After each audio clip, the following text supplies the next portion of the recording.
नमस्कार। टीवी 9 के इस एपिसोड में आपका स्वागत है। हम चर्चा करने जा रहे हैं बिहार में होने वाले मतदान को लेकर। जी हां, 4 लोकसभा सीटों पर मतदान चल रहा है और आपको बता दें नवादा, औरंगाबाद, गया, जमुई, इन 4 मतदान केंद्रों पर मतदान चल रहा है। अगर हम बात करें इन 4 लोकसभा क्षेत्र में, तो इन 4 लोकसभा क्षेत्रों में कुछ ऐसी विधानसभा सीटें हैं जहां पर मतदान 4 बजे खत्म हो जाएगा। वो दरअसल सेंसिटिव जगह इसलिए है क्योंकि वो नक्सल इन्फेक्टेड है, नक्सल प्रभावित बेल्ट है। लेकिन उसके बावजूद देखा जा रहा है कि लोग बढ़ चढ़ करके हिस्सा ले रहे हैं।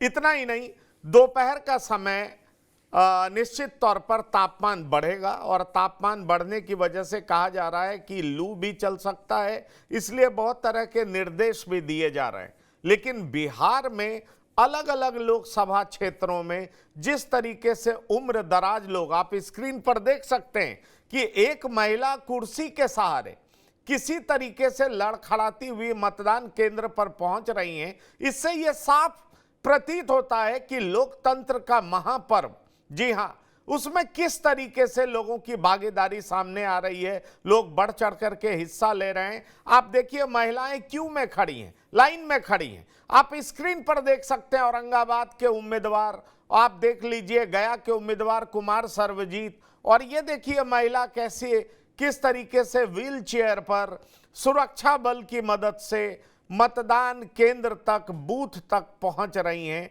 तो ये तमाम नज़ारा हम आपको दिखाने की कोशिश कर रहे हैं कि किस तरह का नज़ारा अलग अलग लोकसभा क्षेत्रों से हमें देखने को मिल रहा है, जो कि हम आपको दिखाने की कोशिश कर रहे हैं। उम्र दराज लोग, महिलाएं, और खास तौर पर एक बात और देखने को मिल रहा है कि इन दिनों कुछ मतदान केंद्रों को बहुत अच्छे तरीके से सुशोभित किया जाता है ताकि लोकतंत्र के महापर्व को हर्ष और उल्लास के साथ मनाया जा सके, इसको सेलिब्रेट किया जा सके, क्योंकि इसको लोकतंत्र का महापर्व कहते हैं। लेकिन आइए, हमारे साथ कुछ मेहमान जुड़े हैं जिनके साथ हम चर्चा शुरू करने जा रहे हैं कि आखिरकार लोकतंत्र के महापर्व को किस तरीके से मनाया जा रहा है। हम आपका परिचय हम अपने मेहमानों से करा दें। हमारे साथ अरुण कुमार पांडे, वरिष्ठ पत्रकार हैं, हमारे साथ जुड़ गए हैं। आपका बहुत बहुत स्वागत है पांडे जी।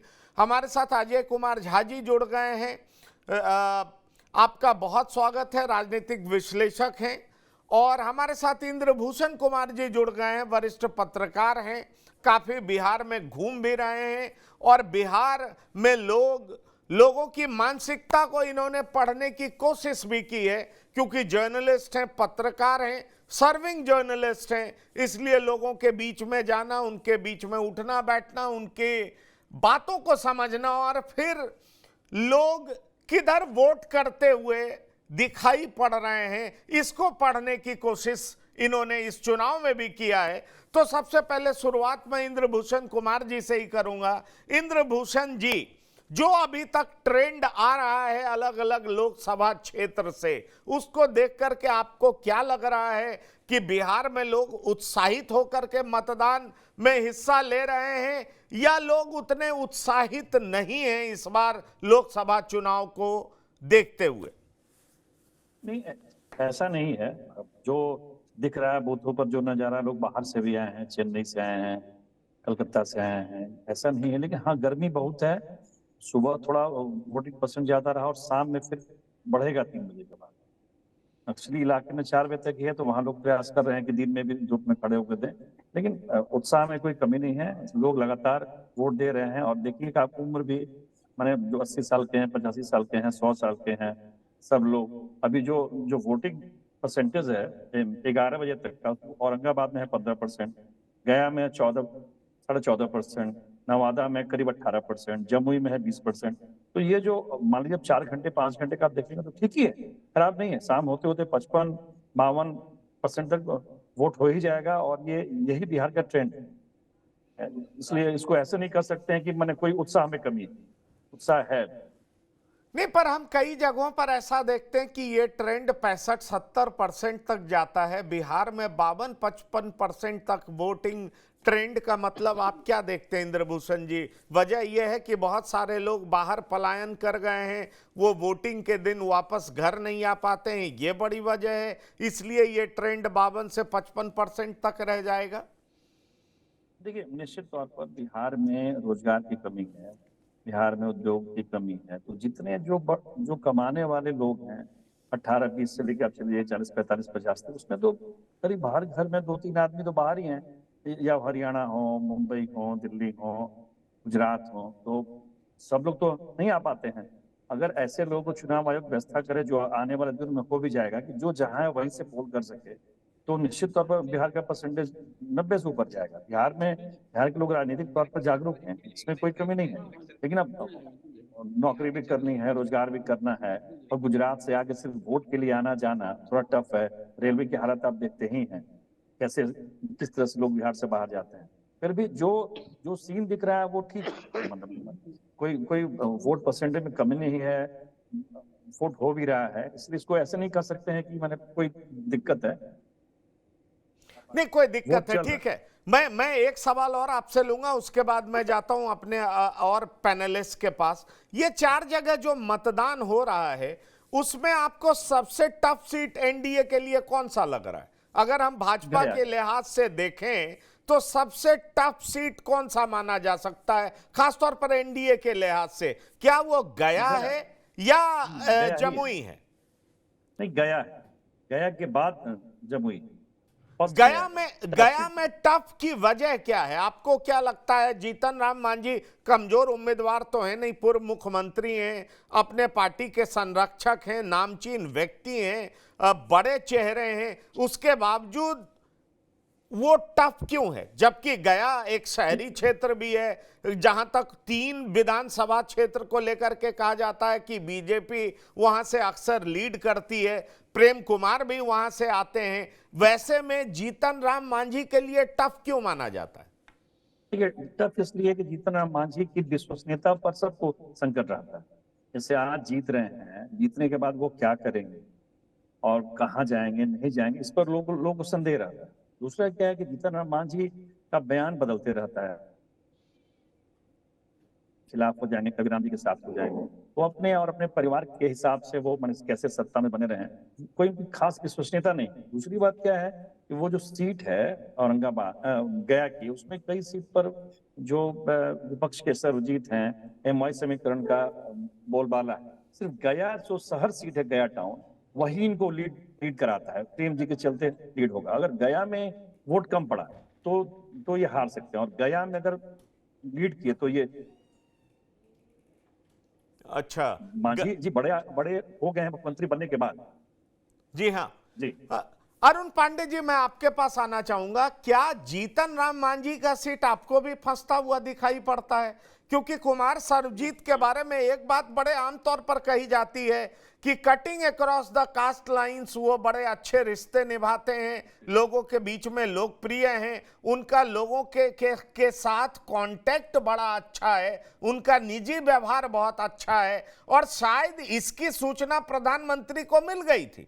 प्रधानमंत्री भी गया पहुंच करके ये कहने को विवश हो गए थे कि ये सीट जीतन राम मांझी नहीं बल्कि मैं लड़ रहा हूं, ऐसा आप लोग समझिए। इसलिए मोदी की गारंटी को देखते हुए गया से जीतन राम मांझी को वोट दीजिए, एनडीए को जिताइए, गया के लिए हम आने वाले समय में बहुत कुछ करने जा रहे हैं।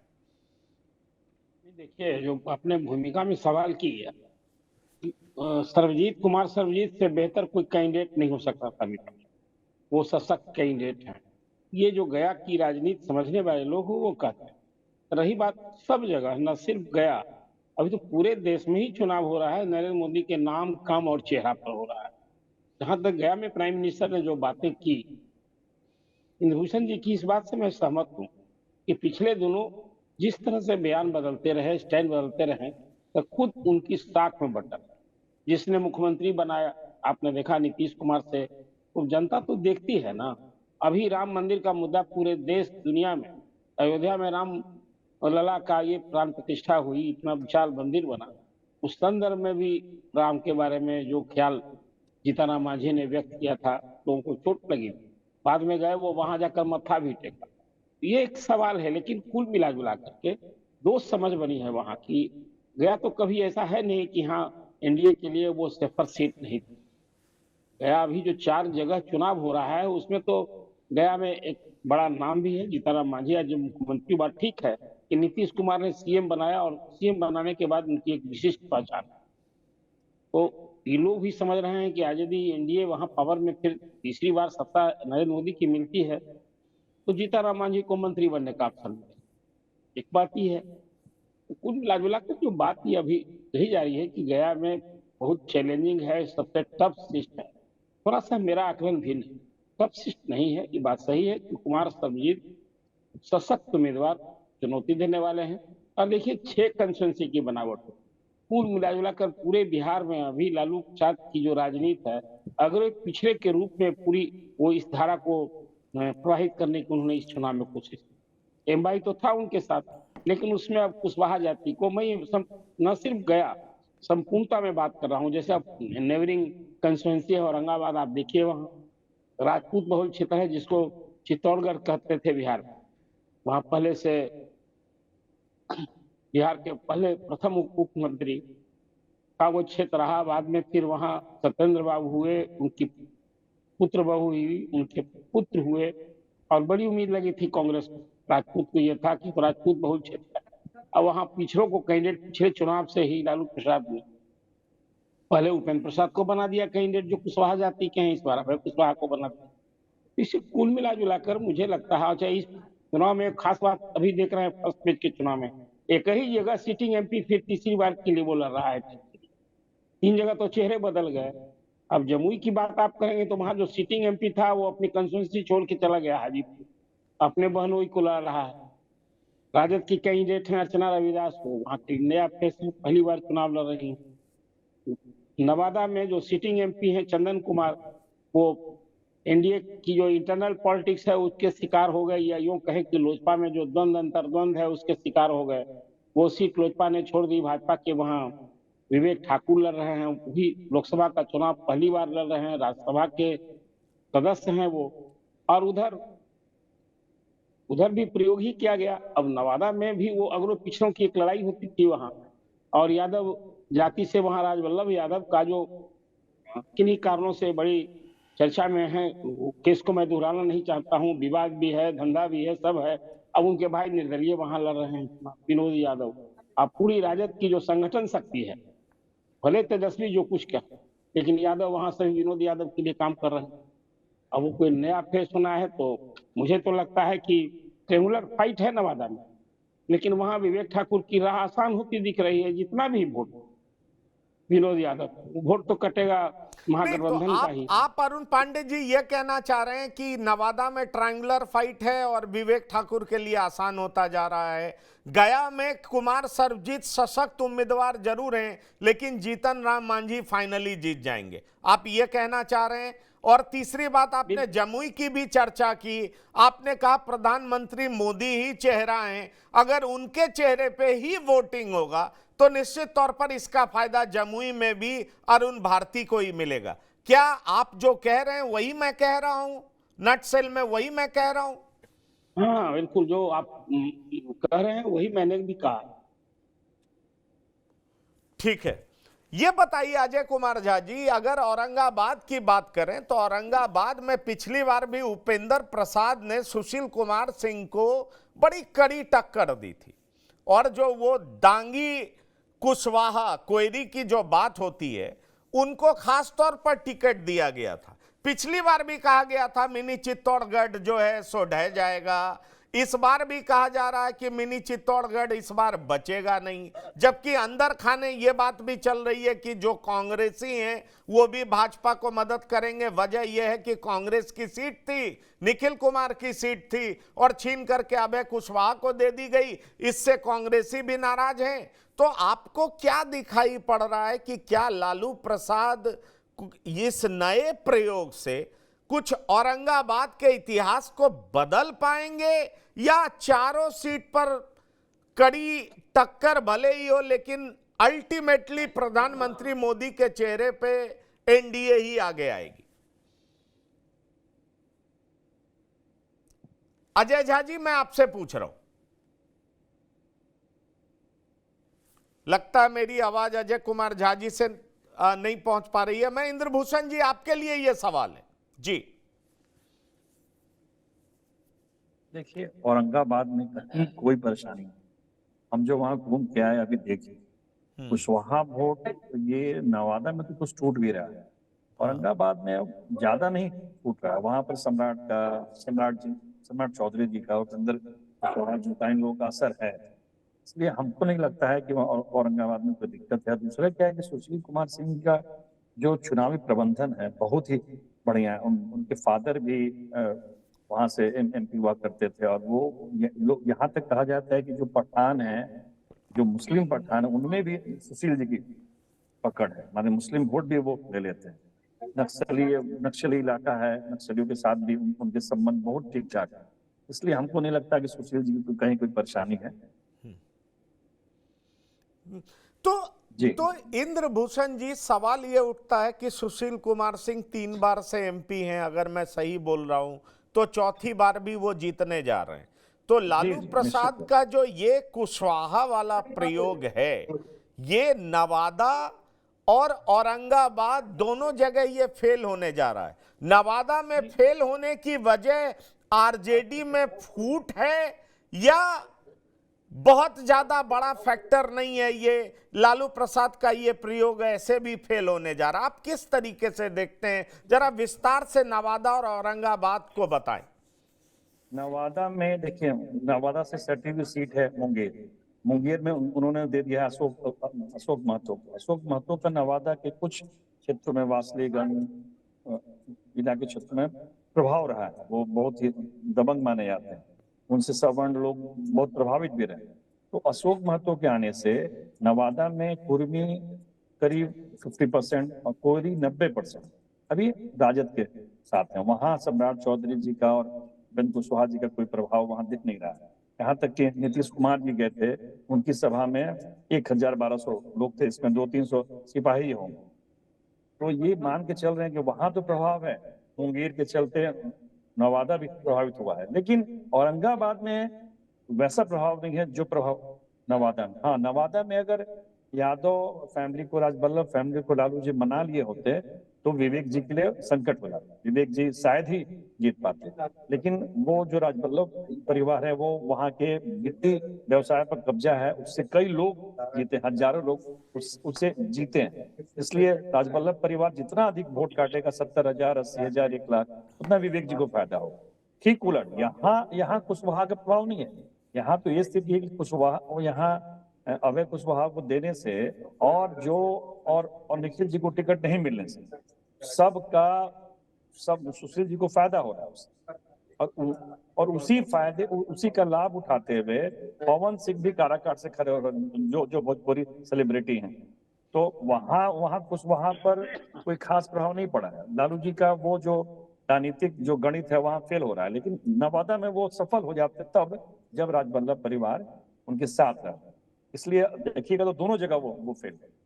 और ये लालू जी कुशवाहा को टिकट देने के पीछे की जो मेरी समझ है, उनकी मंशा है कि वो आगामी विधानसभा चुनाव में अपने बेटे को मुख्यमंत्री बनाने के लिए ये मैसेज दे रहे हैं लोगों में कि हम सभी को सीट देंगे। A to Z की जो बात करते हैं, हम कुशवाहा को भी विधानसभा में सीट देंगे, भूमियार को भी सीट देंगे, बनिया को भी सीट देंगे। वो ये मैसेजिंग कर रहे हैं विधानसभा चुनाव के लिए। उनको पता है कि ये चुनाव पीएम मोदी का है, ये चुनाव लालू यादव का नहीं है, ये चुनाव तेजस्वी यादव का नहीं है। इसलिए वो आगे अपने विधानसभा चुनाव के मैसेजिंग के लिए उन्होंने ये सीट दिया है। जो मेरी समझ से वो नवादा औरंगाबाद दोनों जगह फेल होता दिख रहा है। जी, अजय झा जी हमारे साथ जुड़ गए हैं। अगर हम जमुई की बात करें तो अरुण भारती तो बिल्कुल वहां के लिए नए हैं, और प्रधानमंत्री मोदी ने अपने कैंपेन का आगाज ही वहीं से किया। ऐसे में बड़ा सवाल उठता है कि अरुण भारती को प्रधानमंत्री मोदी के चेहरे का और चिराग पासवान के गढ़ होने का, क्योंकि चिराग पासवान 2 बार से वहीं से चुनाव जीते हैं, इन दोनों चीजों का फायदा मिलेगा, या स्थानीय वर्सेस बाहरी मुद्दा वहां पर हावी होता हुआ दिखाई पड़ेगा? क्योंकि तेजस्वी बार बार अपनी सभा में ये बात कहते थे कि आपको लोकल उम्मीदवार चाहिए या बाहरी उम्मीदवार चाहिए, जो एक बार चुनाव जीत लेगा उसके बाद कभी भी आपको जमुई में दिखाई नहीं पड़ेगा। तो जमुई के बारे में आपकी क्या सोच है अजय झा जी? मैं चाहूंगा आप इस बात को सामने रखें।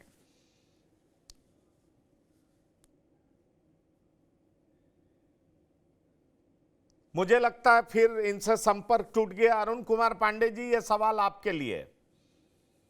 नहीं, देखिए मैं ये नहीं मानता हूँ, थोड़ी सी मेरी असहमति है कि जमुई जो है वो चिराग का गढ़ है। चिराग पहली बार जब 14 में लड़े जी तो रामविलास पासवान के बेटे थे, नया चेहरा थे, फिल्म का बैकग्राउंड था, अच्छा डायलॉग देते हैं, स्मार्ट हैं।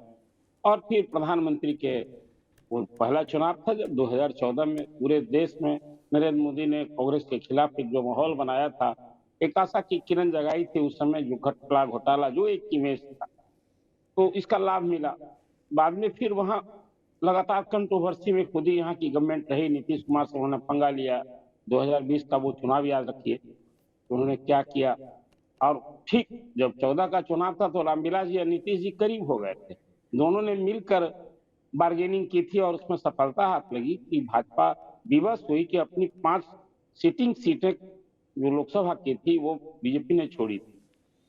इसलिए चिराग वहां अभी भी चिराग नाम है, सेलिब्रिटी हैं, लेकिन वो एक मुझे लगता है कि थोड़ा सा कि वो गढ़ है, वो गढ़ नहीं है। गढ़ मैं मानता हूँ हाजीपुर से या रामविलास पासवान जी अपने पूर्व 8 बार पार्लियामेंट के मेंबर हुए। अब रही बात, उन्होंने इस बार अपनी सीट बदल ली, तो ये सवाल हो रहा था, आपने देखा कि कई बार इस सवाल को बहुत स्व केंद्रित करके सवाल पशुपति पारस ने भी पूछा, आखिर क्या हो गया, क्या कमी। कोई जनता से 10 साल में बड़ा हिसाब में गया था, अभी 3 दिन जमुई में था और कई क्षेत्रों में मुझे घूमने का अवसर मिला।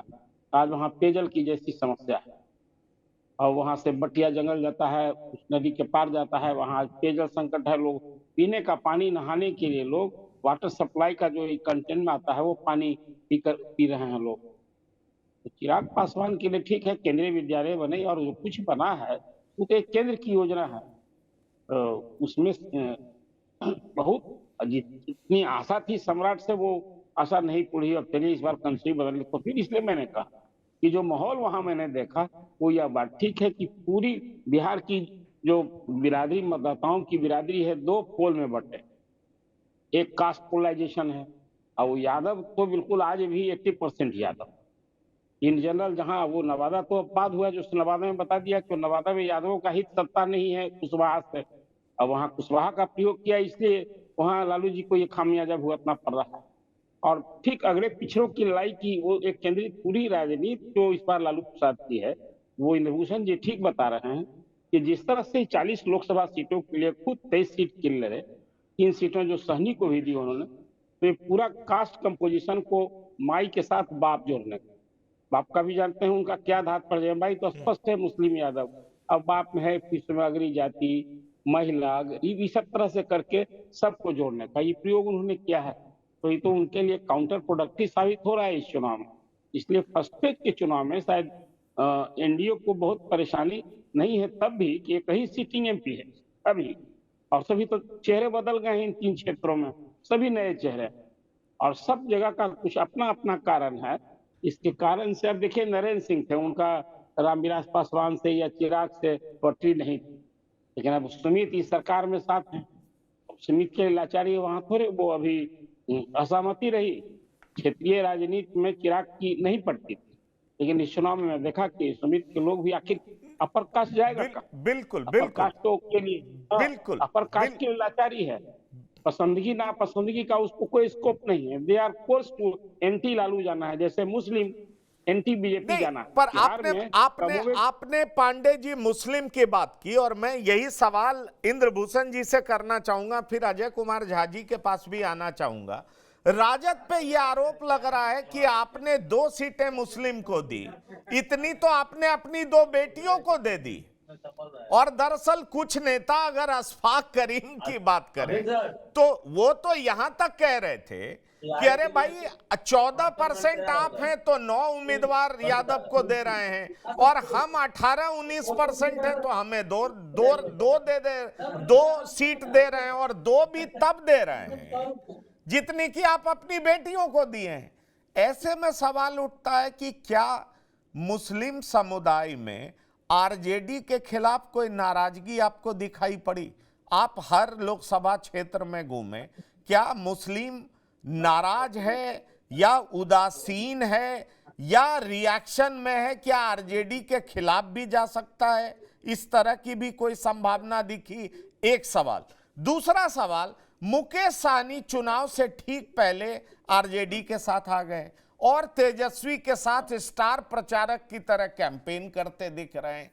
इनका कुछ इंपैक्ट आपको चारों लोकसभा सीटों पर कहीं दिखाई पड़ता है कि मुकेश सहनी के आने से आरजेडी को किसी तरह का फायदा हो सकता है या एनडीए को नुकसान हो सकता है? इन दो सवालों का जवाब मैं आपसे चाहूंगा।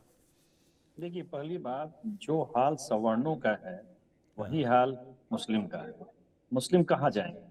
लालू एक भी सीट नहीं देंगे तो क्या मुस्लिम भाजपा को वोट करेंगे, मोदी को वोट करेंगे? सवाल ये, सवर्णों का जो हाल है कहाँ जाएंगे? वो एंटी लालू उनकी छवि भी है, एंटी लालू है भी, मानसिकता भी। 15 साल जो उन्होंने झेला है, तो 1990 से लेकर 2005 तक उनको कहीं जाना नहीं है। लालू ने इसी मानसिकता का फायदा उठाया। उसको पता है, लालू जी ने इसी का फायदा, उनको पता है कि मुस्लिम लोग जाएंगे कहाँ, हम ही को पोल करेंगे। तो ऐसा कुछ नहीं है कि मुस्लिम लोग रिएक्शन में बीजेपी को पोल करने आ रहे हैं, ऐसा कुछ नहीं। दूसरी बात है, जो आप सहनी की आप बात कर रहे हैं, आप बताइए, सहनी जी मल्लाहों के दावा करते हैं कि हम 9% वोट के ठेकेदार हैं। उनको 3 सीट मिली, उन्होंने अब तक 2 सीट घोषित किए, दोनों को उन्होंने मल्लाह को टिकट नहीं दिया, तीसरा भी नहीं देने जा रहे हैं। और या तो कुशवाहा को देंगे या फिर सवर्ण को देंगे या बनिया को। तो क्यों मल्लाह उनके साथ जाएंगे, आप बताइए? निचले स्तर पर, गांव के लेवल पे, जो प्रखंडों में, गांवों में जो समीकरण है, अभी जो हाल 1980 के दौर में सवर्णों का था, सवर्ण सभी की चिढ़ थी, वही हाल अभी यादव की है। यादव के वर्चस्व से, यादव के आगे बढ़ने से, यादव के कई तरह के कार्यों में संलिप्त होने से सारी जातियां उनसे डरी रहती हैं। तो मल्लाह भी उसमें डरे रहते हैं। यही कारण है कि जो ईबीसी वोट कभी लालू यादव का जिन हुआ करता था, आज वो पूरा ईबीसी वोट बीजेपी में शिफ्ट हो गया है। यादवों का वर्चस्व होने से उनको नुकसान होता है, गांव के लेवल पर, खेत के लेवल पर, धंधा के लेवल पर। तो सवाल ही नहीं है बॉस मल्लाह। हम तो जो देख रहे हैं, सिर्फ सहनी जी को बीजेपी ने ऑफर किया था कि आपको हम मंत्री बना देंगे, विधान परिषद कर देंगे और 1 सीट देंगे।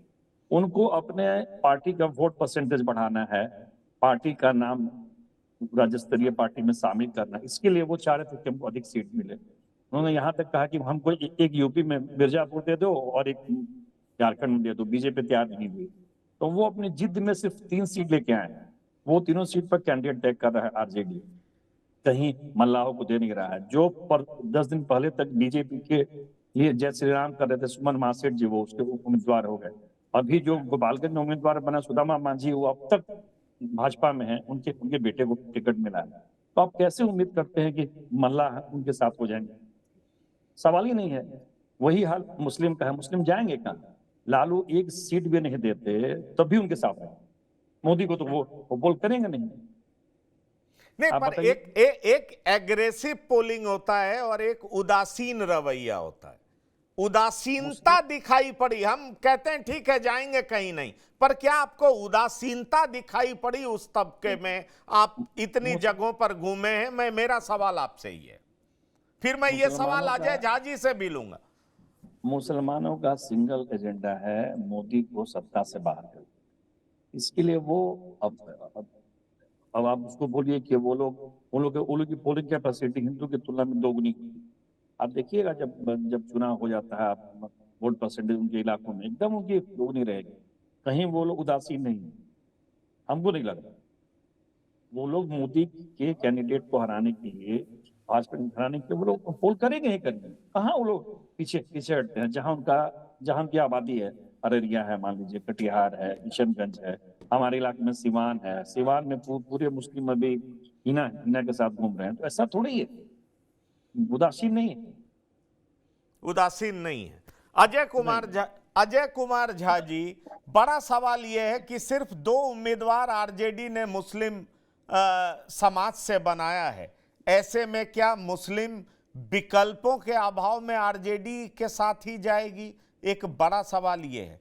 दूसरा सवाल यह है कि जहां तक जमुई का सवाल है, जिसको लेकर के आरजेडी बड़ा क्लेम करती है कि अर्चना रविदास बड़ी सशक्त उम्मीदवार हैं और वहां से आरजेडी पक्के तौर पर जीतने जा रही है। कल एक वीडियो वायरल हुआ था जिसमें चिराग को गाली दी गई थी। कहा यह भी जा रहा है कि उस वीडियो का असर सिर्फ जमुई में ही नहीं बल्कि गया में भी हुआ है। गया में भी इस वीडियो का असर हुआ है। कुमार सर्वजीत के खिलाफ यह वीडियो काम किया है। भाजपा के आईटी सेल ने बड़े एक्टिवली इसको प्रसारित किया है ताकि एक लोगों का जनमत बीजेपी के पक्ष में बने। बहरहाल इन 4 लोकसभा सीटों पर जो मतदान हो रहे हैं उसमें आपको क्या दिखाई पड़ता है कि मुद्दा प्रधानमंत्री का चेहरा है, उनके द्वारा किया हुआ काम है, या स्थानीय मुद्दा हावी है? महंगाई और बेरोजगारी वाली बात जो तेजस्वी यादव लगातार अपनी सभा में कर रहे हैं, 2 करोड़ की नौकरी, वो मुद्दा हावी दिखाई पड़ता है? आपको कौन से मुद्दे हावी दिखाई पड़ते हैं? जी, आपने सवाल एक साथ कई किए हैं और उसके जवाब के अलग अलग आयाम हैं जो मुझे थोड़ा, अगर मुझे समय देंगे तो मैं उस पर भी बात करना चाहूंगा। कि देखिए 2 बातें हैं। पहली तो, सबसे पहले तो मैं ये मानता हूं अब कि ये मुद्दा निश्चित तौर पर मोदी जी को लाने का है या नहीं लाने का है। बस ये आज भी मैं इसी को मान रहा हूँ, पहले से भी मैं इसी को मान रहा हूँ कि लोकसभा चुनाव में अब ये बात तो बिल्कुल तय हो गई है कि जब एक बहुत टावरिंग पर्सनालिटी नेशनल स्तर पर खड़ा हो जाता है तो फिर वो काम के जो कॉम्बिनेशंस हैं लोकल लेवल पर वो उसको सुपरसीड कर देता है। मतलब हम ये नहीं कह रहे हैं कि 100% करता है, वो फैक्टर रहता है, लेकिन अगर लार्ज कंटेक्स्ट में आप देखें या ब्रॉडर कंटेक्स्ट में देखें तो वो थोड़ा क्या, बहुत लार्ज कंटेक्स्ट में वो काफी हद तक सुपरसीडेड हो जाता है, मतलब लोग उसको पार कर जाते हैं। और यही वजह है, अगर वो पार नहीं करते होते तो मोदी जी की जो जाति है उसकी संख्या ही देख लीजिए पूरे हिंदुस्तान में कहाँ क्या है। और मोदी जी हर जगह जीतते जा रहे हैं, मतलब ठीक है जीतते जा रहे हैं का मतलब नहीं कि सारे सीट वो जीत रहे हैं, लेकिन वो मेजोरिटी तो हासिल कर ही ले रहे हैं ना। तो लोग एक समय में, और राष्ट्रीय स्तर पर जब किसी नेता, यही हाल इंदिरा गांधी जी का था, यही हाल नेहरू जी का था, और आप देखेंगे वाजपेयी जी ने भी इसको काफी कुछ एक्वायर करने की कोशिश की थी। तो वहाँ वो वाजपेयी जी तो ब्राह्मण थे लेकिन फिर भी वो जीते थे। तो और ब्राह्मणों की संख्या तो देख ही रहे हैं, कास्ट सेंसस में भी आया है, जो भी है बहुत कम नहीं है लेकिन फिर भी तो है ही है। अब वैसे में मेरा मानना इस कंटेक्स्ट में सिर्फ यही है कि मोदी जी का चेहरा बहुत इंपॉर्टेंट है और जो लोग ये मानते हैं कि मोदी जी को लाना है वो देंगे इररेस्पेक्टिव ऑफ कास्ट। लेकिन एक सवाल जो इन्होंने हमारे ये इंद्रभूषण जी ने शायद उठाया है और वो मैं उससे बिल्कुल मतलब एग्री करता हूँ कि देखिए भाजपा ने बहुत एग्रेसिव एंटी मुस्लिम कैंपेन तो कभी नहीं किया, बहुत एग्रेसिव किया, वैसे भी नहीं किया। भाजपा ने सिर्फ इतना किया है कि वो हिंदू धर्मस्थलों को या जो भी है उसको इम्फेसाइज कर रही है, वह भी सारे को नहीं, कुछ खास को।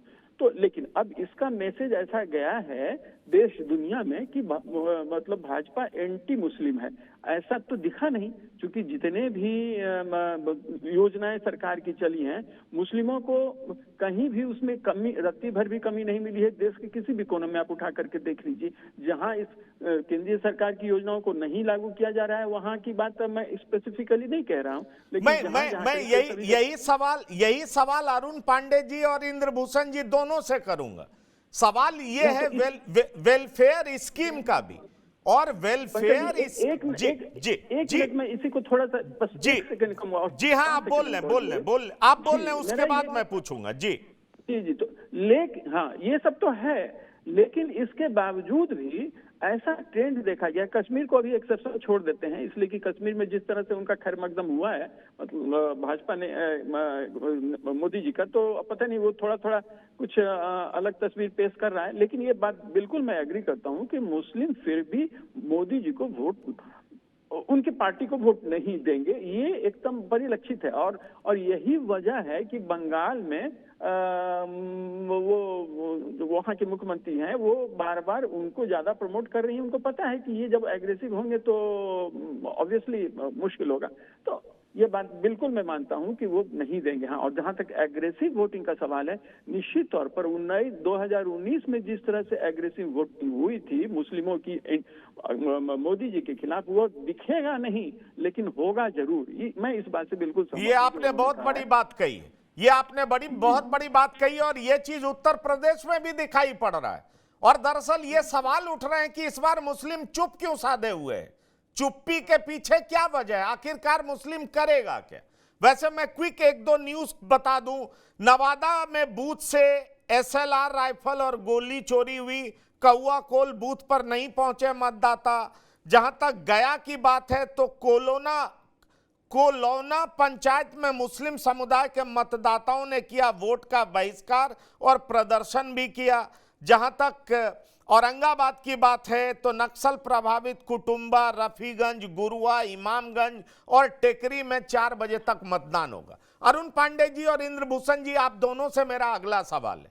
देखिए, जो केंद्र द्वारा योजनाएं चलाई जाती हैं, चाहे प्रधानमंत्री आयुष्मान कार्ड योजना हो, प्रधानमंत्री घर की योजना हो, शौचालय योजना हो, तरह तरह की योजना हो, हेल्थ से रिलेटेड हो, आवास से रिलेटेड हो, रोजगार से रिलेटेड हो, ये तो मुस्लिमों तक भी पहुंच रही है। क्या आपके संज्ञान में मुस्लिम्स में कई लोग जो इससे लाभान्वित हुए हैं, वो मानते हैं कि इस योजना को लागू करने में केंद्र सरकार ने किसी तरह का भेदभाव नहीं किया है, और अगर वो लाभान्वित हुए हैं उसके बावजूद उनका बीजेपी के खिलाफ रवैया है, बीजेपी के खिलाफ सोच है, या बीजेपी के समर्थन में भी सोच है? क्योंकि उत्तर प्रदेश में कहा जाता है कि कुछ परसेंट मुस्लिम हैं जो सोशल बेनिफिशियरी क्लास में आते हैं और वो विधानसभा चुनाव में उन्होंने वोट किया था। आप क्या कहना चाहेंगे अरुण कुमार पांडे जी? और फिर इंद्रभूषण जी, आपसे पूछूंगा कि घूमने के दरमियान आपको कुछ ऐसे लोग मिले क्या? अरुण पांडे जी। नहीं, देखिए, केंद्र की जो योजनाएं चल रही हैं मास वेलफेयर का, चाहे वो 5 किलो अनाज हो या स्वास्थ्य के लिए, इसमें कोई रिलीजन के हिसाब से कैसे विभेद हो सकता है? ना विभेद हो रहा है, न किया जा रहा है। यही तो भाजपा कह रही है कि बीजेपी के खिलाफ जो उसके विरोधी दल हैं, इस एक अलग परसेप्शन बनाने की कोशिश कि हम बीजेपी जो है मुस्लिम विरोधी है, लेकिन योजनाओं में विभेद न होता है और न मंशा होगी।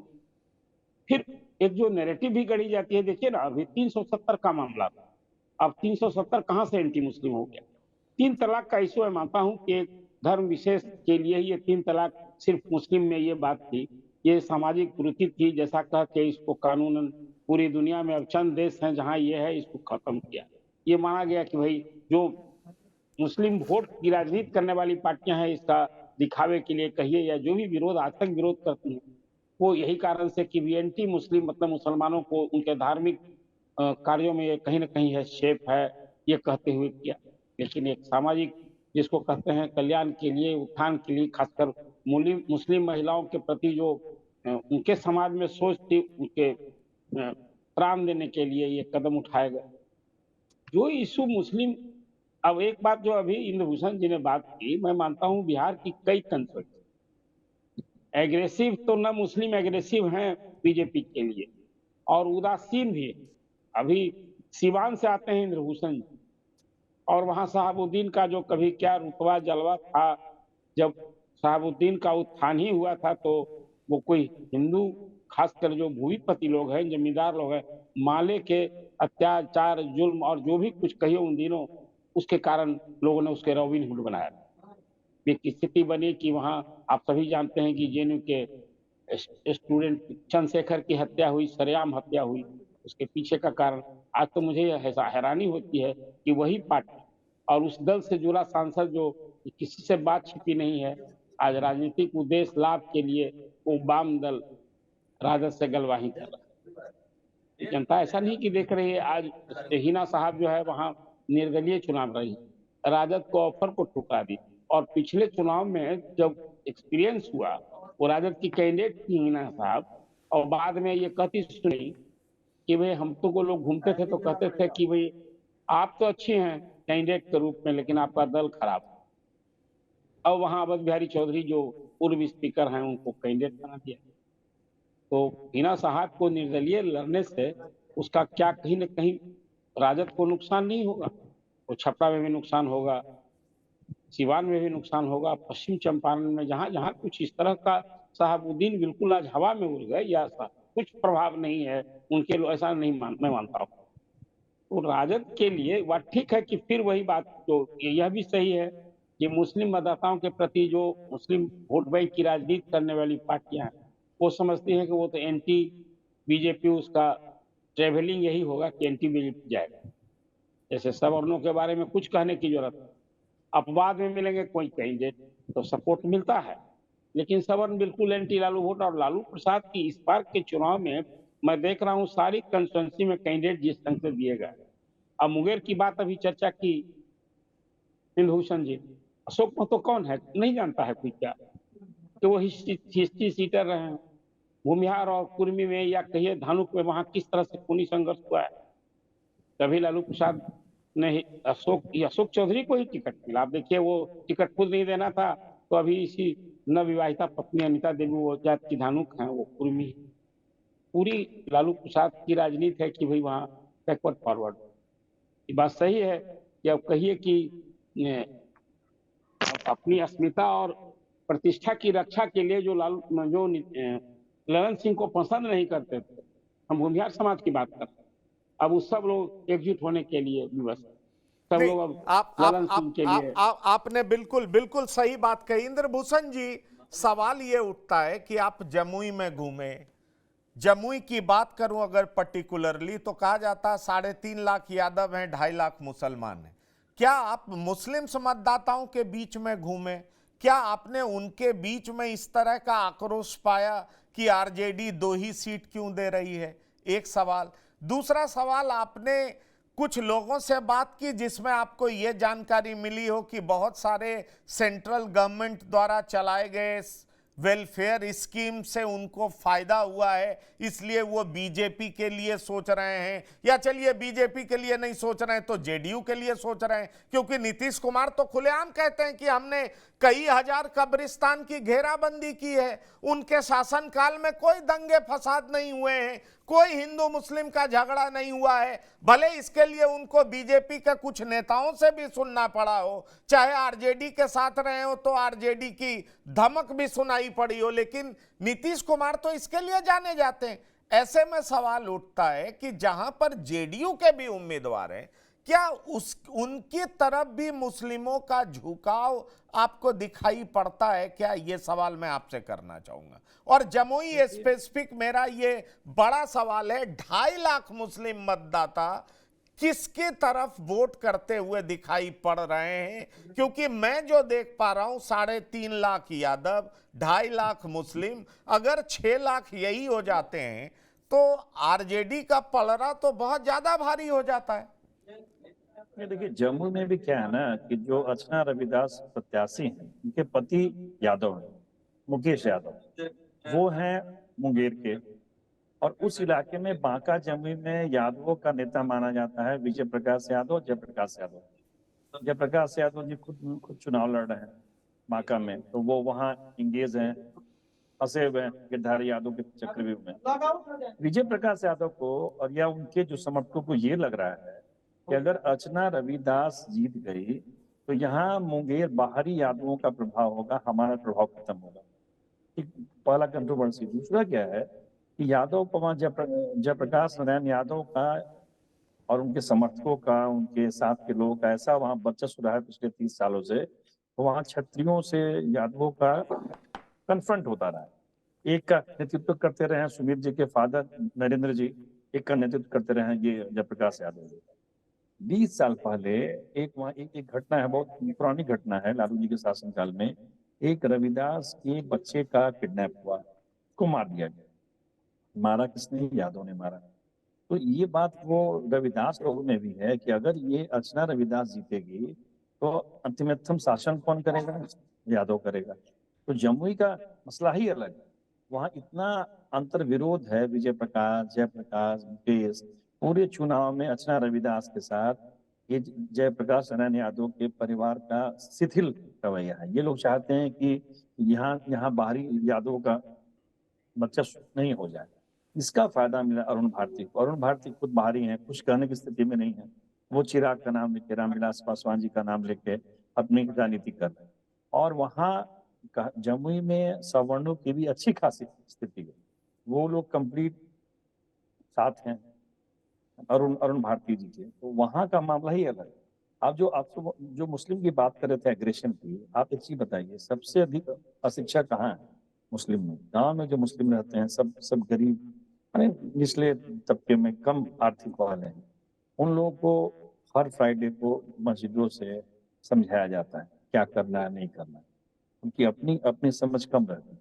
वो ये समझाया जाता है कि ठीक है, तुमको केंद्र के योजनाओं का लाभ मिल रहा है, ठीक है, लेकिन अंतिमतम क्या है, उनके दिमाग में बैठाया जा रहा है कि हिंदू जितना बढ़ेगा तुमको और दबाया जाएगा, तुमको मुस्लिम धर्म छोड़ने को कहा जाएगा। ये जो मैसेज है मुस्लिम मौलानाओं द्वारा, या जो उनके भी जो बड़े लोग हैं, जो लोग वोट दिलवाते हैं, तो ये जो योजनाओं का लाभ है वो पीछे चला जाता है, और हिंदू मुस्लिम जो बच्चों का मामला ये आगे आ जाता है। यही कारण है कि मुस्लिम, ठीक है, कुछ पसमानदा लोग जदयू के साथ हो सकते हैं, या जदयू में कुछ नेता लोग हैं घूमते हैं, लेकिन 90% वोट जा रहा है वो राजद को। इसमें कहीं कोई दो मत नहीं। ये एकदम दिमाग से आप हटा दें कि किशनगंज में भी जदयू को वोट पड़ेगा। वहाँ तो जदयू कैंडिडेट है, लेकिन मुझे नहीं लगता है कि वो वहाँ लड़ाई में भी रहेंगे। वहाँ लड़ाई होगी अख्तर उल ईमान में और उनमें जावेद जी।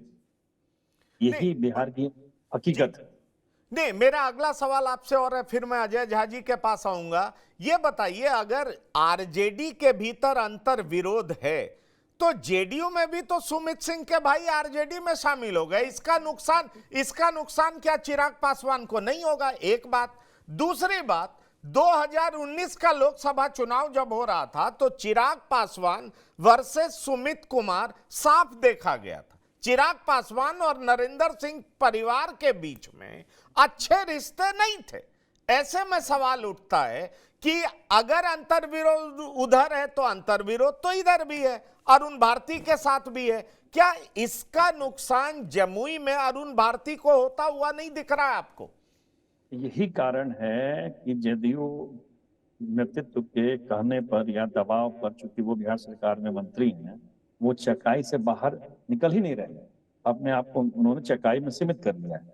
अजय प्रताप भी सिर्फ जमुई में इसलिए घूम रहे हैं कि जमुई की सीट अभी श्रेयसी जी के पास है, बीजेपी के पास है, तो अगला बार मुझे राजद कैंडिडेट बनाए, इसके लिए वो जमुई में एक्टिव है।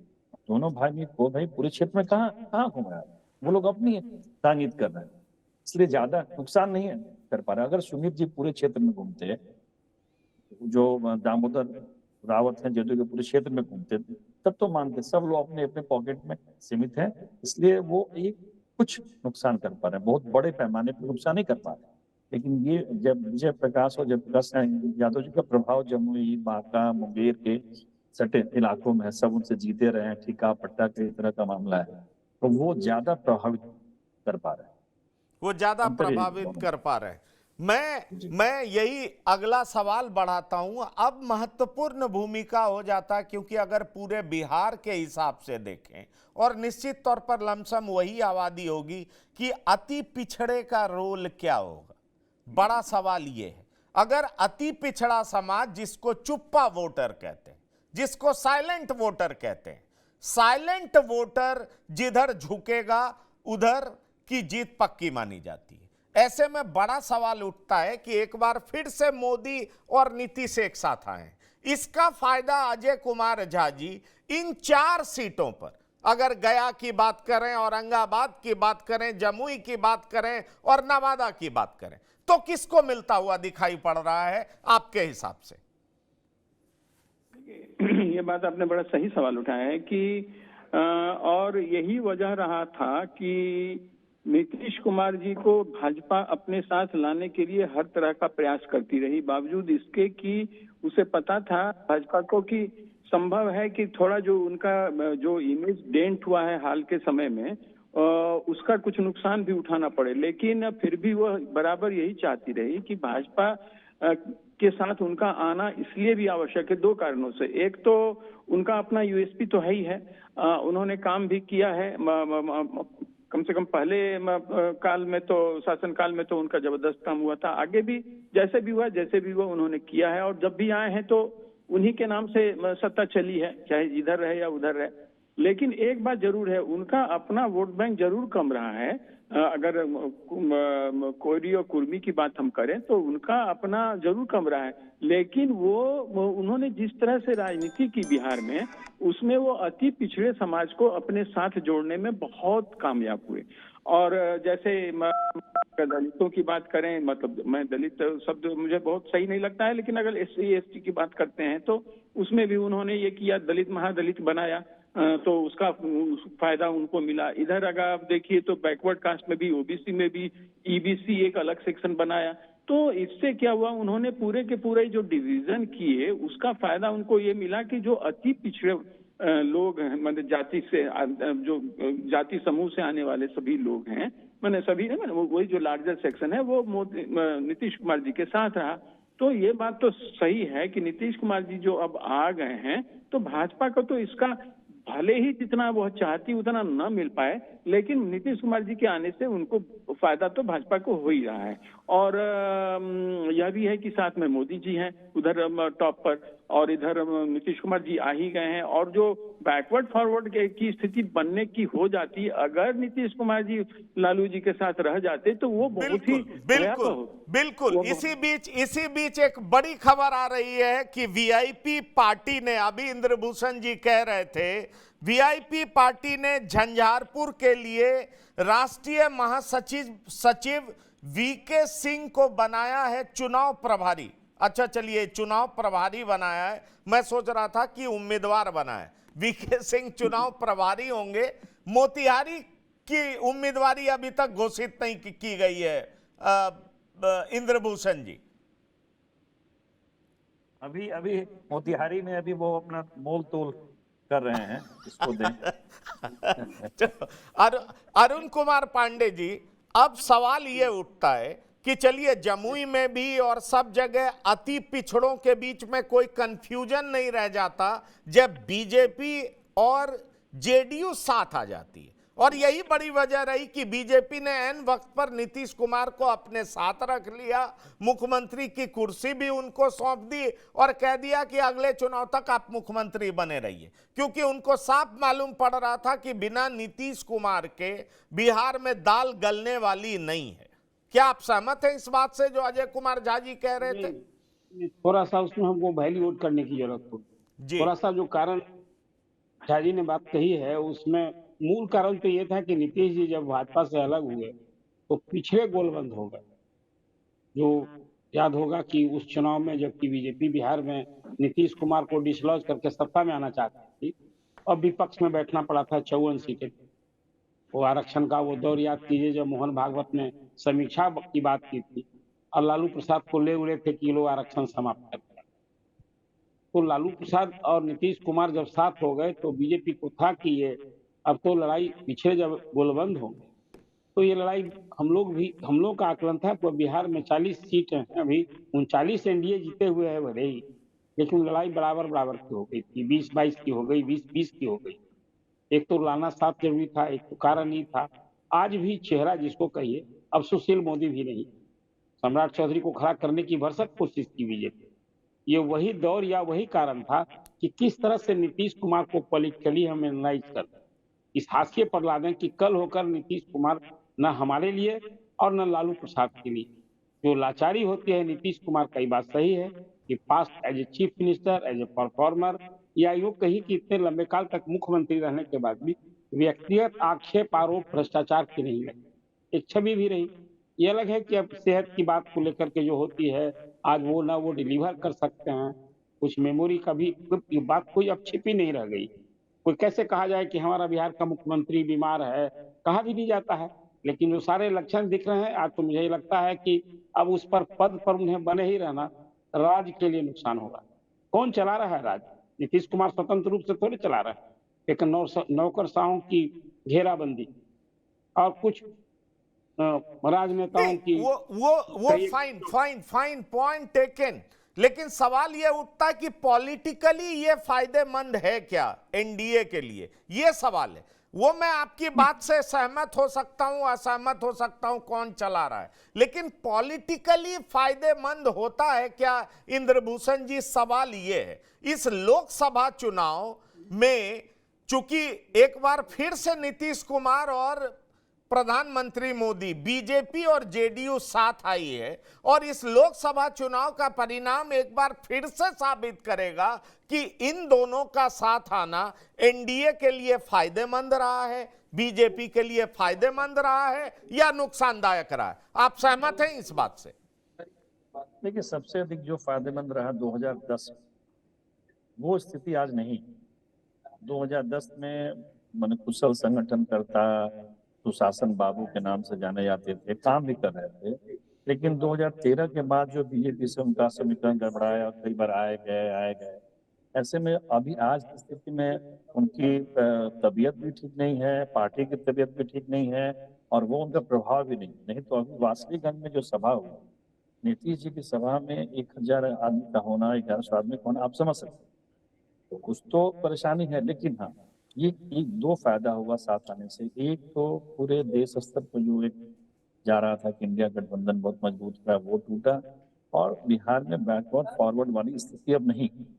नीतीश जी के आने से बैलेंस्ड हो जाता है। लालू जी नहीं कह सकते हैं कि बैकवर्ड फॉरवर्ड हम कर पाएंगे, क्योंकि इस तरह भी जो नेतृत्व है, सम्राट चौधरी, नित्यानंद राय, आपको नीतीश कुमार, वैसे ही लोग, तो ये एक बहुत फायदेमंद है। लेकिन इस बार नीतीश जी का पूरा वोट शिफ्ट कराने में मुझे नहीं लगता है कि सफल हो पा रहे हैं। अगर ऐसा होता तो वासुदेवगंज में 50% वोट राजद को नहीं पड़ता, मेरा मानना है।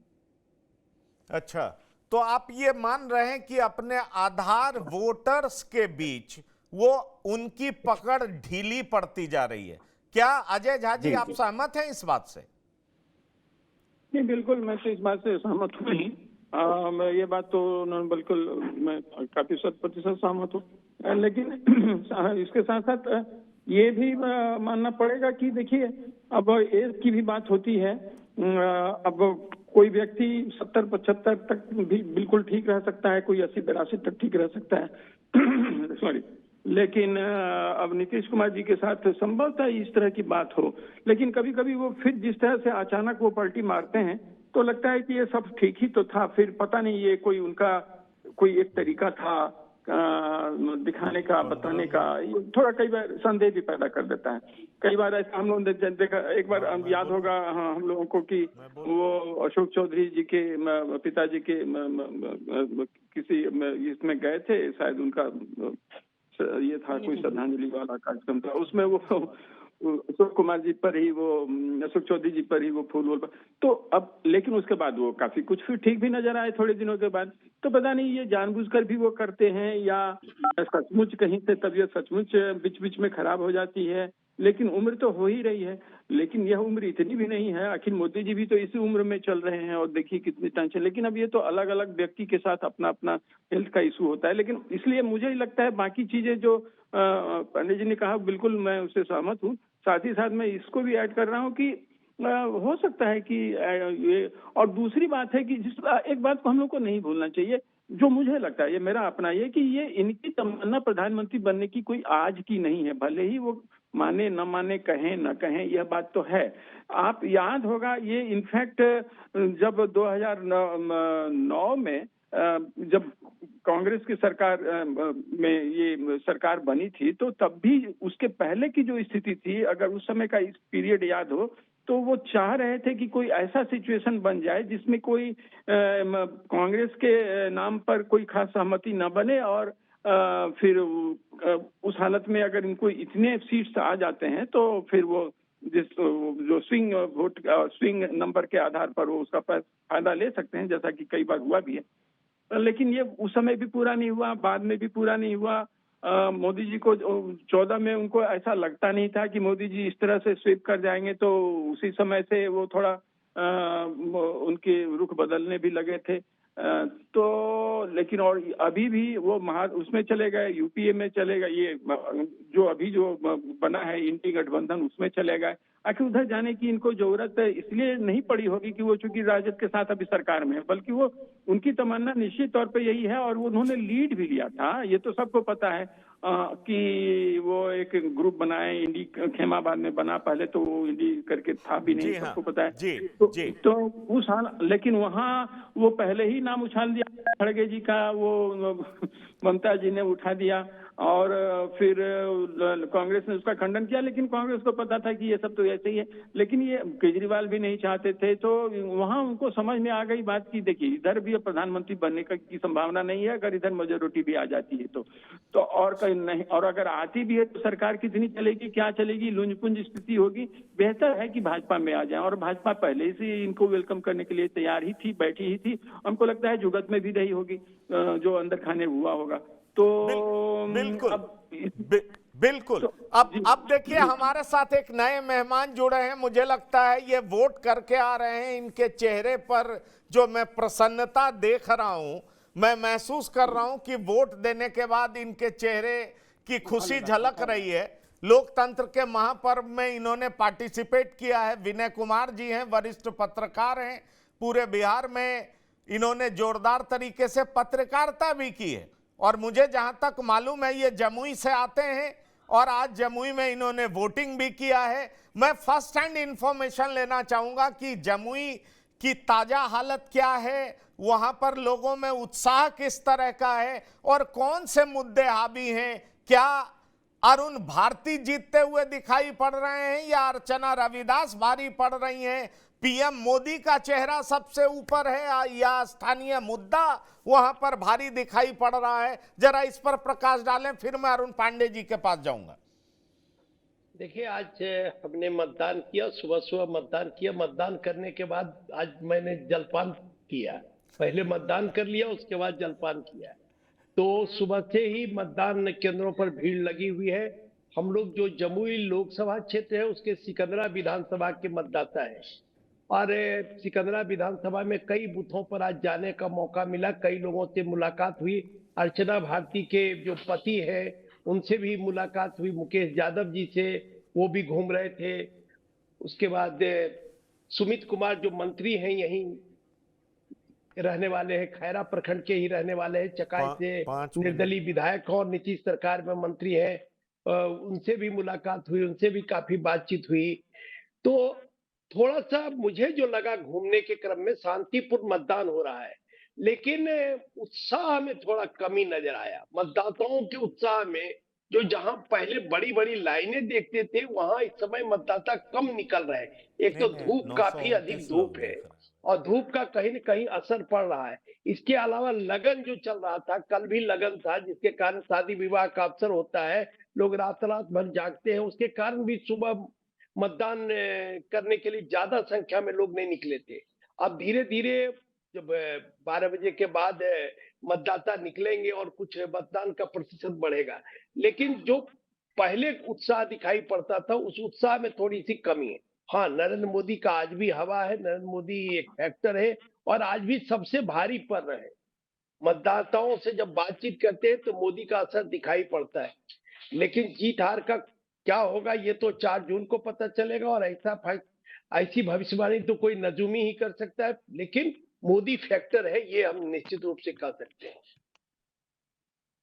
ठीक है, तो ये बात आपने बिल्कुल साफ कही, मोदी फैक्टर इनको हावी होता हुआ दिखाई पड़ रहा है। मतलब मान लिया जाए अरुण पांडे जी कि मोदी ही चेहरा है और मोदी ही सबकी नैया पार लगाने वाले हैं। पहले फेज में मोदी के ही नाम पर वोट दिया जा रहा है, क्योंकि जीतन राम मांझी की जगह मोदी कह रहे हैं कि समझ लीजिए मैं यहां से चुनाव लड़ रहा हूं।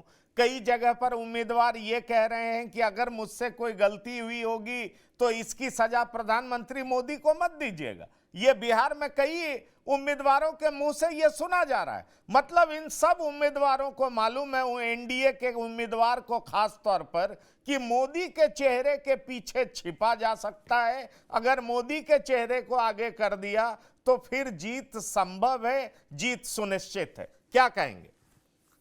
प्रधानमंत्री ने जो बातें गया में कही है, अभी तो 2 जगह प्रोग्राम उनका फिर फाइनल हो गया है, दरभंगा और फारबिसगंज का। और जब कभी आएंगे बिहार में तो एनडीए प्रत्याशी, खासकर जदयू के कंस्टिट्यूंसी जो रहेगी, जहां कैंडिडेट हैं, उनको यही बात करनी है। तो ये अब नीतीश जी का जितना उपयोग सदुपयोग होना था भाजपा के लिए वो हो गए। वो आ गए तो पिछड़ों की गोलबंदी टूट गई। जो वहाँ इंडी मोर्चा बना था, जो भी एंटी बीजेपी के एक सूत्रधार पटना से ही शुरू किए थे, अपने कारणों से, जिन कारणों से अलग थलग पड़े, बाद में फिर आ गए इधर। जिस नरेंद्र मोदी को वो पूरे देश भर में 1-to-1 फाइट दे के 100 सीट में सिमटने का संकल्प ले रहे थे, वो अब खुद भी नरेंद्र मोदी के साथ सभा में कह रहे हैं या तो 400 से पार। कभी जुबान लड़खड़ा गई तो 4 लाख बोल रहे थे, बोलते बोलते फिर 4000 कह रहे। तो अब तो जो स्थिति है, भाजपा के नेताओं से बात होती है तो अब तो मुख्यमंत्री जी को कहीं प्रधानमंत्री की सभा में बहुत अब साथ रहना भी नहीं है।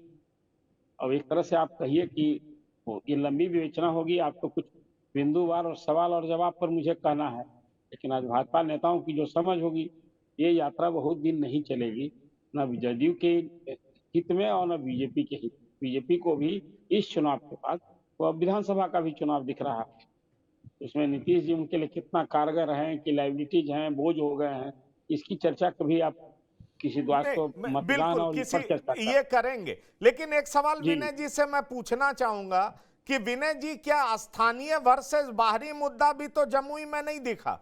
आज बांका में आज नीतीश कुमार पहुंचे हुए हैं, गिरधारी लाल यादव के खिलाफ के पक्ष में प्रचार कर रहे हैं, और वहां पर जयप्रकाश यादव मैदान में हैं, यहां पर विजय प्रकाश एक्टिव हैं। चूंकि जमुई बांका बिल्कुल सटा हुआ है, तो दोनों जगह का माहौल क्या दिख रहा है? क्या जमुई के माहौल से बांका के माहौल को समझा जा सकता है, परखा जा सकता है? नहीं, देखिए, सबसे बड़ी बात क्या है कि अगर आप बाहरी भीतरी की बात करेंगे तो आरजेडी को तो जवाब देना पड़ेगा ना, कि भाई जयप्रकाश यादव बांका के लिए बाहरी हैं कि भीतरी हैं। जयप्रकाश यादव तो जमुई लोकसभा क्षेत्र के निवासी हैं, बरहट के रहने वाले हैं, जमुई विधानसभा उनका है, जमुई लोक संसदीय क्षेत्र उनका है, तो वो भी तो बांका के लिए बाहरी हैं। तो आरजेडी को ही जवाब देना पड़ेगा। और आज सुमित सिंह जो मंत्री हैं, उन्होंने बड़ी अच्छी बात कही। उन्होंने कहा कि हमारे बाबा थे श्री कृष्ण सिंह, एमपी हुआ करते थे, 67 में सम्मिलित सरकार में बिहार में मंत्री थे, 77 में मुंगेर के सांसद थे श्री कृष्ण सिंह। तो वो समाजवादी आंदोलन के बड़े नेता बिहार में माने जाते थे। तो उन्होंने मधुलिमई को यहाँ से लाने का काम किया, महाराष्ट्र से मधुलिमई को लाके इसी मुंगेर से और बांका से उन्होंने जिताने का काम किया। तो सुमित सिंह कह रहे थे कि अगर जब हमारे बाबा उस जमाने में महाराष्ट्र के व्यक्ति को यहाँ स्थापित करने का काम किए, तो आज बाहरी भीतरी का कहां?